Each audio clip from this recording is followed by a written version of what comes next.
Hello বন্ধুরা, বাংলা নিউজে আপনাকে স্বাগত। শুরুতে সংবাদের শিরোনাম, পরে বিস্তারিত জানিয়ে দেব আমাদের হাতে থাকা সর্বশেষ গুরুত্বপূর্ণ আপডেট বাংলা সংবাদ। বাজার জিম্মি করা ব্যবসায়ীদের বিরুদ্ধে আজ থেকে দেশ জুড়ে বিশেষ অভিযানে নামার ঘোষণা দিয়েছে বাণিজ্য মন্ত্রী। তবে এই অভিযান কি শুধু নামমাত্র নাকি কোনো বড় রাঘব বোয়াল ধরা পড়বে তা নিয়ে জল্পনা। ডিএমপির 5 ইন্সপেক্টরের বদলে কেন এই মুহূর্তে? রাজধানী 5টি গুরুত্বপূর্ণ থানার পরিদর্শক পদে আজ হঠাৎ রদবদল করা হচ্ছে। তবে এই রদবদল কি কোনো রাজনৈতিক চাপের মুখে নাকি রুটিন মাফিক? নির্বাচন কমিশনের পরবর্তী রোডম্যাপে বড় চমক। আগামী উপনির্বাচন ও স্থানীয় সরকার নির্বাচন নিয়ে আজ বিকেলে বড় এক রোডম্যাপ ঘোষণা করবে ইসি, যাতে যুক্ত হচ্ছে সম্পূর্ণ নতুন এক প্রযুক্তি। সুইস ব্যাংকে বাংলাদেশিদের জমা করা টাকা তথ্য প্রকাশ। সুইজারল্যান্ডের কেন্দ্রীয় ব্যাংকের বার্ষিক প্রতিবেদনে বাংলাদেশিদের জমানো অর্থের পরিমাণ জানা গেছে। কত হাজার কোটি টাকা গত এক বছরে দেশ থেকে পাচার হলো। ব্যাংক একীভূতকরণ নিয়ে আজ বাংলাদেশ ব্যাংকের বড় ব্রিফিং।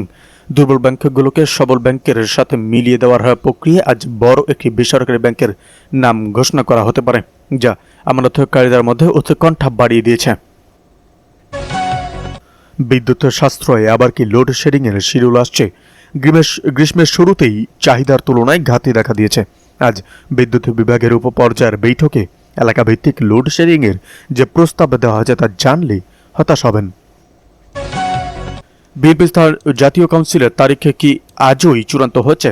দলের পুনর্গঠন ও পরবর্তী নেতৃত্ব নির্বাচনে বিএনপির নীতি নির্ধারকরা আজ বিকেলে এক বৈঠকে বসেছেন, যেখান থেকে বড় কোনো চমকপ্রদ ঘোষণা আসতে পারে বলে ধারণা করা হচ্ছে। এদিকে শাহবাগে ছাত্রদল শিবিরের ধাওয়া পাল্টা ধাওয়া। রাজধানীর শাহবাগ এলাকায় বৃহস্পতিবার ছাত্রদল ও ছাত্র শিবিরের নেতাকর্মীদের মধ্যে ব্যাপক ধাওয়া পাল্টা ধাওয়া ঘটনা ঘটেছে।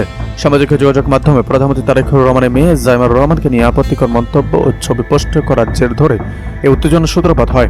এক পর্যায়ে পরিস্থিতি নিয়ন্ত্রণের বাইরে চলে গেলে ঢাকা বিশ্ববিদ্যালয় কেন্দ্রীয় ছাত্র সংসদের অর্থাৎ ডাকসু নেতারা থানায় আশ্রয় নিতে বাধ্য হন। ঘটনার সূত্রপাত হয় যখন জাইমার রহমানকে নিয়ে ফেসবুকে আপত্তিকর পোস্টের অভিযোগে মামলা দায়েরের জন্য শাহবাগ থানায় উপস্থিত হন ছাত্রদলের নেতাকর্মীরা।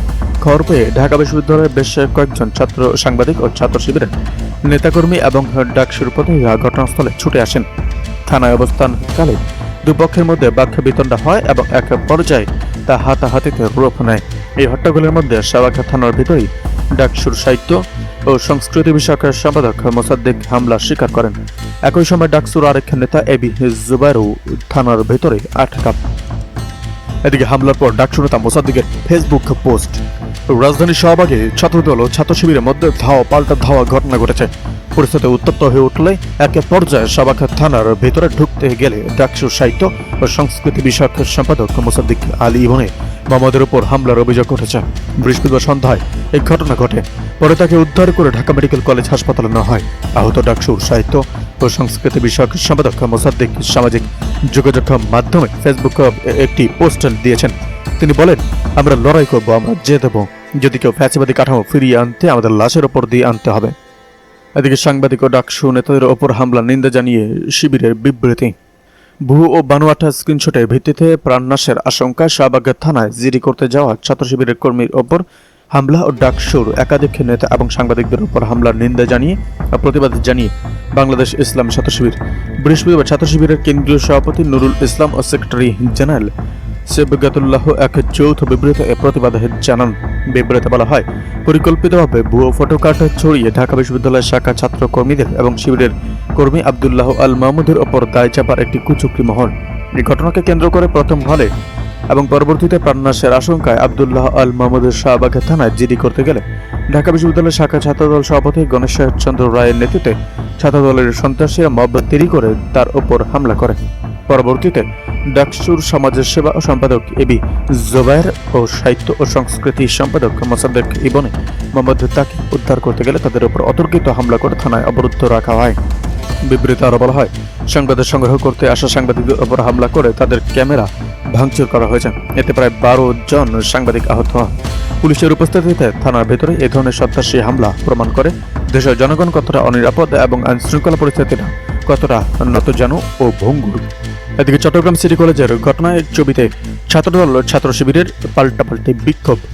চট্টগ্রাম সিটি কলেজে ছাত্রদল ও ছাত্র শিবিরের নেতাকর্মীদের মধ্যে সংঘর্ষের ঘটনার প্রতিবাদে উত্তাল হয়ে উঠেছে চট্টগ্রাম বিশ্ববিদ্যালয় ক্যাম্পাস। মঙ্গলবার রাতে বিশ্ববিদ্যালয়ের 0 পয়েন্ট এলাকায় পৃথক সময়ে বিক্ষোভ মিছিল ও সমাবেশ করেছে ঢাকা ছাত্রদল ও ছাত্র শিবির।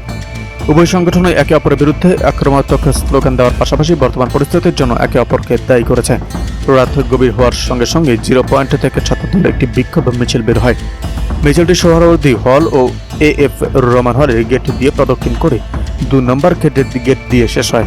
মিছিলের নেতাকর্মীরা গুপ্তর রাজনীতি নিষিদ্ধের দাবি জানিয়ে বিভিন্ন স্লোগান দেন।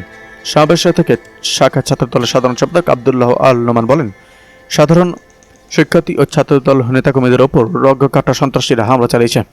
তিনি অবিলম্বে সব শিক্ষা প্রতিষ্ঠান থেকে গুপ্তর রাজনীতি নিষিদ্ধ করার জন্য প্রশাসনের কাছে জোর দাবি জানান। এছাড়া বিশ্ববিদ্যালয়ের গুরুত্বপূর্ণ পদে থাকা বিগত আমলের দোসরদের অপসারণের আলটিমেটাম দেন তিনি। এদিকে উচ্চকক্ষ গণভোট ও জুলাই সনদ নিয়ে টানা পড়েন। সাংবিধানিক পদে নিয়োগ পদ্ধতি, প্রধানমন্ত্রীর একচ্ছ ক্ষমতা কমানোর প্রস্তাবের পাশাপাশি সংসদে উচ্চকক্ষের গঠন প্রক্রিয়া ও সংবিধান সংশোধনের প্রস্তুতি এবং পদ্ধতি প্রশ্নেও টানা পড়েন। এরপর সামনে আসে সংস্কার প্রস্তাবগুলো বাস্তবায়ন পদ্ধতি কি হবে সেই প্রশ্ন। সংবিধান সংস্কার কমিশন উচ্চকক্ষকে অতিরিক্ত তত্ত্বাবধায়কমূলক একটি স্তর হিসেবে বিবেচনা করেছিল। এটি সংসদের নিম্নকক্ষে বা সংসদে সরকারি দলের নিরঙ্কুশ আধিপত্য ও একচ্ছত্র ক্ষমতা কমাবে এমন চিন্তা থেকে দ্বিকক্ষ বিশিষ্ট আইনসভা গঠনের প্রস্তাব করেছিল তারা। বিএনপি সহ প্রায় সব দলের সংসদ দ্বিকক্ষ বিশিষ্ট করার বিষয়ে একমত। বিএনপি দলীয় 31 দফাতেও এই প্রতিশ্রুতি আছে, কিন্তু উচ্চকক্ষের গঠন পদ্ধতি ও ক্ষমতা নিয়ে রাজনৈতিক মতপার্থক্য আছে। সংবিধান সংস্কার কমিশনের প্রস্তাবে ছিল উচ্চকক্ষে নির্বাচন হবে সংখ্যানুপাতিক প্রতিনিধিত্ব বা